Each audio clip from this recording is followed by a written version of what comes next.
Shalom Yiladim, Shalom Yiladot. Hi everyone. I am so sorry that we can't have school on Sunday. I hope that you will watch this video and learn a little bit about Sukkot. It begins this very Monday night.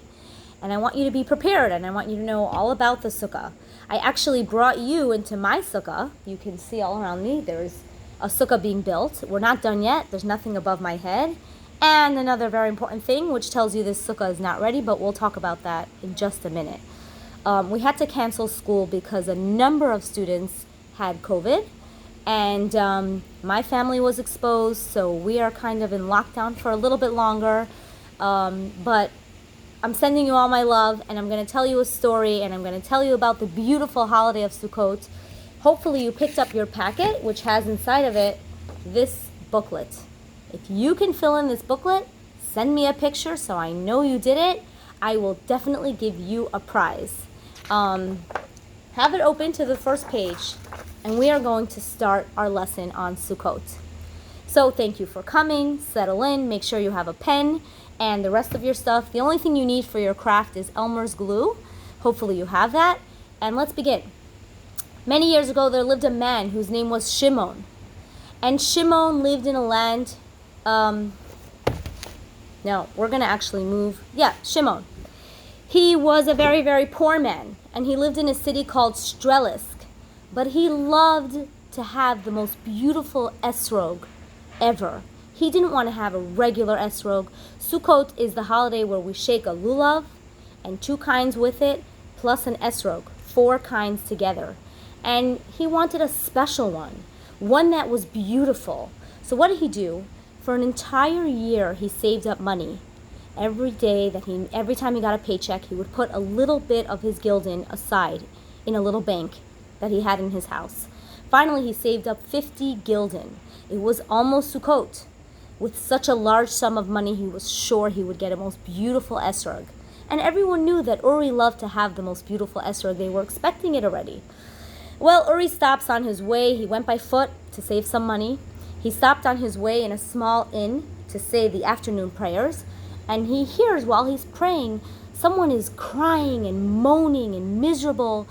And after he finishes prayers, Uri sees this poor Jew standing and just crying with his whole heart. And he says, "Jew, Yid, what happened to you?" And he says, "Don't ask. I had a horse. The horse was my whole livelihood. I'm a taxi driver. I drive people on my horse. Without my horse, what am I? I'm nothing.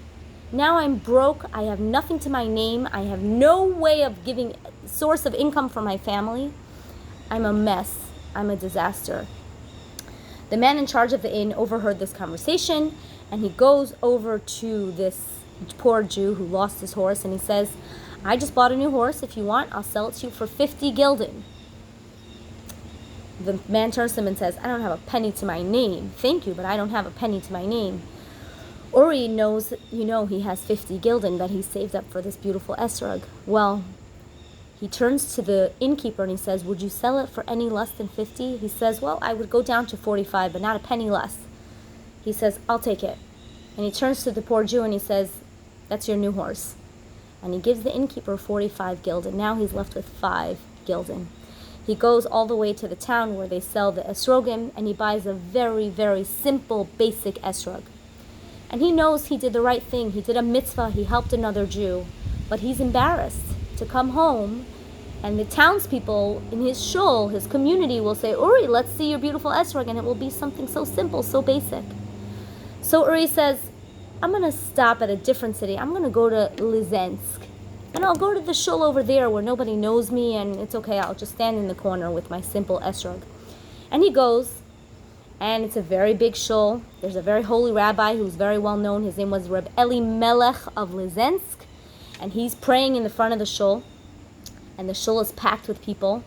And suddenly Reb Eli Melech stops and he says, "Wait a minute." Zusha was his brother, also a very holy man. And he says, "Reb Zusha, there's a smell in this shul. And the smell is like Gan Eden, like the Garden of Eden. Like something so beautiful, like a smell I've never smelled in my life." And Zusha says, "What are you talking about?" He says, "Come, let's walk around and figure out whose esrog smells like Gan Eden." They walk around the whole shul.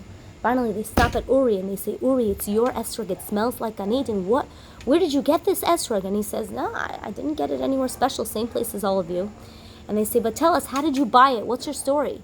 And he tells them how he had to give away 45 dinar to help another Jew. And he ended up having a very, very simple esrog. And he says, no, you don't understand. Because your esrog is a product of a mitzvah you did to help someone else, it's the most beautiful, sweet-smelling esrog in the world. And the story of Sukkot is about unity, about each one of us being kind to each other. Sukkot, we all sit inside the sukkah, and we are unified like one. It doesn't matter if we're different, if we come from a different place, if we come from a different background, if we believe in different things. On Sukkot, we're like one. We sit together in the sukkah. And it's the only mitzvah, by the way, that you can do with your whole body. When I make a bracha shehakol, I can only use my mouth. When I light the Shabbat candles, I can only use my hands. When I kiss the mezuzah, I only use my hand and my mouth. The sukkah you sit inside and your whole body is there. What happened? Back in the days of the desert, we left Egypt, right? And that's your timeline. The Jews were slaves in Egypt. Then we left Egypt, and the sun was scorching. We got the Torah, but then we traveled in the desert, and it was a scorching hot sun. We were not comfortable. We were not safe. It was a very, very dry desert. And there were actually scorpions, and there were snakes, and we were a little bit afraid. How would we be protected in this big desert? A huge 600,000 families? What would God do to protect us? For the next 40 years, God did a miracle, and he did protect us with the miraculous clouds. One cloud on top of us, so we had shade. One cloud on bottom of us, so the scorpions and snakes could not get to us. And then, of course, there's a cloud on this side, a cloud on that side, a cloud on that side, all around us, 6 clouds in total. And if you look at a sukkah, there's 6 sides, really, 4 walls, a ceiling, and a floor. And we were protected for 40 years. Those clouds kept us completely safe. And we lived together in harmony in those clouds. And now we imitate those clouds. We thank God for those clouds by going inside of a sukkah. And we show God that just like we trusted you back in the desert to keep us safe inside of those clouds, we trust you now inside of our sukkah. We trust you. Look, this is not the safest thing in the world. It's not as permanent as my home. But we sit out in the sukkah and we say, God, we trust you that in this edifice, in this sukkah, you will protect me. And what are the laws of the sukkah? First of all, we sit in the sukkah for 7 days. We shake the 4 kinds every day of those 7 days. This sukkah, and this is some numbers, so if you're good at math, listen up. The sukkah has to be not more than 30 feet in height. I've never seen a 30-foot sukkah, have you? And not less than 32 inches. 22 inches wide, and this is how we remember the time in the desert. Next, we trust God implicitly. We put some bamboo on the top of our sukkah. On top of the bamboo, we put pine branches. Make sure they're not connected to the ground. They have to be cut off and put on top of the sukkah. And that's, remember I told you my sukkah is not kosher? We have to cut off all the trees that are hanging over our sukkah because those trees are connected to the ground. We want to use pieces that are cut off from the ground to cover our sukkah. Now you want to cover the top, but make sure you can still see the stars. So when it's late at night and you built your sukkah, look up, make sure, can I see the stars? If yes, you have a kosher sukkah. And then, there were 3 times that the Jewish people traveled to Israel. Number 1 was on Sukkot, number 2 was on Pesach, and number 3 was on Shavuot. It was a very special time, and we all traveled together to the temple, to the holy temple. Shalosh Regalim, it's called.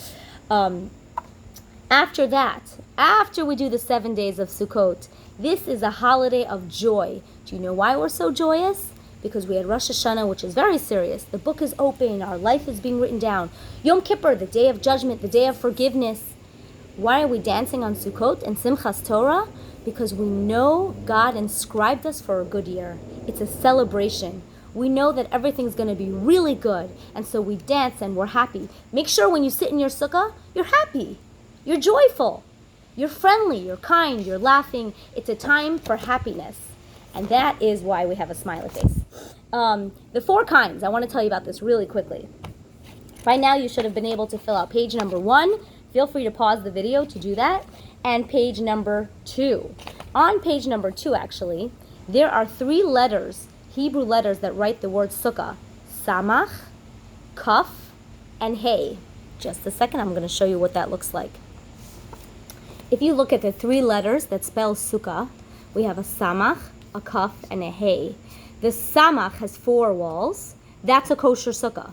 The kaf has 3 walls. That's a kosher sukkah. And the hay has 2.5 walls. Do you think 2.5 walls is a kosher sukkah?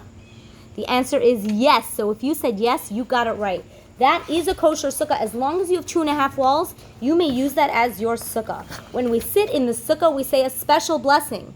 Make sure you have a piece of cake or something that's mizonot or hamotzi, and say the bracha baruch atah Hashem, Elokeinu melech haolam asher kedishenu b'mitzvotav v'tzivanu, leishev bas sukkah, to sit in the sukkah.